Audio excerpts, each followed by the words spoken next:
জানো, এই পৃথিবীতে সবচেয়ে অসহায় অনুভূতি কি? যখন তোমাকে খুব দেখতে ইচ্ছে করে, কিন্তু আমি দেখতে পাই না। চোখের সামনে শুধু তোমার মুখটা ভাসে, অথচ হাত বাড়ালে তুমি নেই।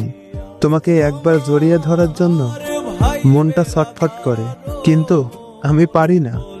ইচ্ছে করে তোমার কাঁধে মাথা রেখে মনের সব জমানো কষ্টগুলো চোখের জলের সাথে ধুয়ে ফেলি, কিন্তু সেই সুযোগটুকুও আমার নেই।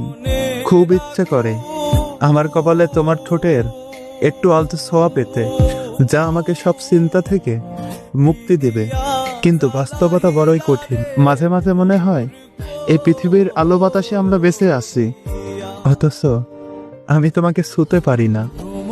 এই যে মনের তীব্র আকাঙ্ক্ষা আর বাস্তবের এই দূরত্ব, এর চেয়ে অসহায় আর কষ্টের অনুভূতি মনে হয় এই পৃথিবীতে দ্বিতীয়টি নেই। আমি চাইলেই তোমার কাছে যেতে পারছি না, এর চেয়ে বড় হার আর কি হতে পারে?